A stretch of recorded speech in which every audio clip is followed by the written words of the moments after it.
The Senate slugfest over health care is wild, and it does continue. So what happened today? Republicans took a jab to the chin. The Senate Finance Committee voting down 2 Republican-proposed amendments. One amendment would have tightened restrictions on federal funds for abortions. The other would have required people to present a government-issued photo ID when applying for Medicare. Minnesota Governor Tim Pawlenty joins us live. Good evening, Governor.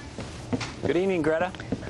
All right, Governor, from your seat as governor of Minnesota, give me your thoughts on what's going on here in the Senate Finance Committee as they have this slugfest over this health care bill. Well, this health care bill is like a manure spreader in a windstorm. There's stuff flying all over the place, Greta, and most of it's not good. We got a situation today where the Republicans, or most of them, and many Democrats say, you know, we don't want public funding for abortions, and yet they can't even agree on language that would be clear and explicit in that regard. All they need to do is adopt the Hyde Amendment, which has been approved many times by the Congress. The Democrat majority won't even do that.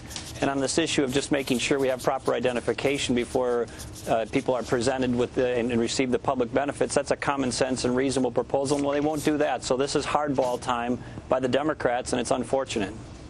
Well, the thing that's so insane, I mean, you know, in terms of whether or not you think that federal funds should be spent for abortion or not, to say that you can't write clear language, let me take a stab on it. If, you know, no public funding on abortion, yes or no? Well, I mean, yeah. No matter which way, I mean, well, that's not profoundly difficult to understand or to write, is it? No, and it underscores just how poisonous the environment there is. Even President Obama says that he shares that goal, and yet they can't even agree on that basic language, and you could write it for him in 30 seconds, Greta. Well, the interesting thing is you mentioned President Obama, and I do hope members of Congress hold his feet to the fire, because in August, and we've just seen the congressman showing these bills, how big they are, he promised that when the bill came out, they would go line by line through the bill if any member of Congress wanted it. And incidentally, some members of Congress have written the White House saying, let's go through it line by line, and so far the president has not been a taker on that. But just, you know, I'd love that. Would you not, if people actually read the bill before they vote on it?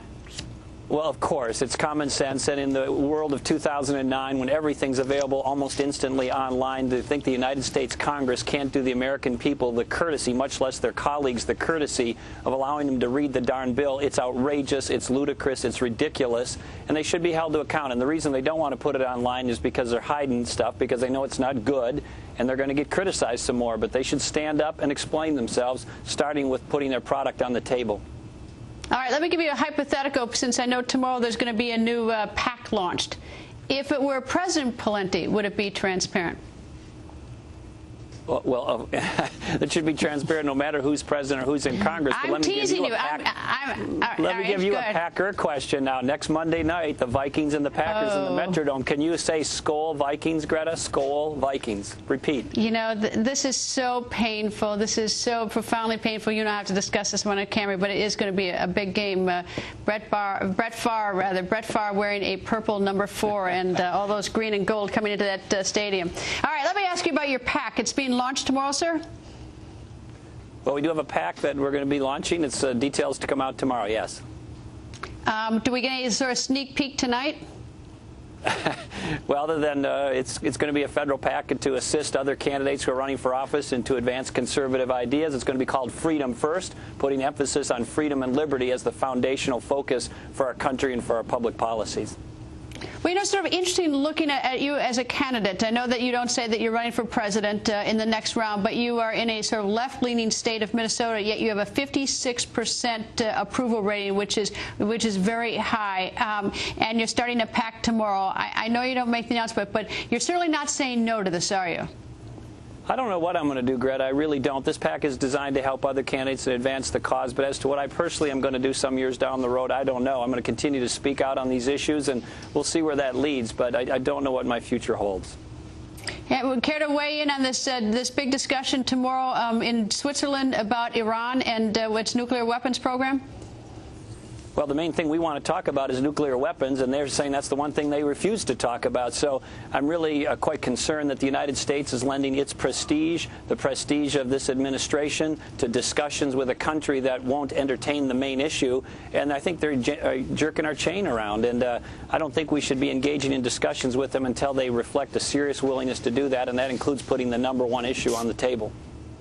All right, Governor, one last question. The prediction Monday night, what is the score going to be between the Packers and the Vikings? I think you're going to see the Vikings win 24-17, and I think your heart's going to be broken as Brett Favre throws some beautiful passes in that second half of the game.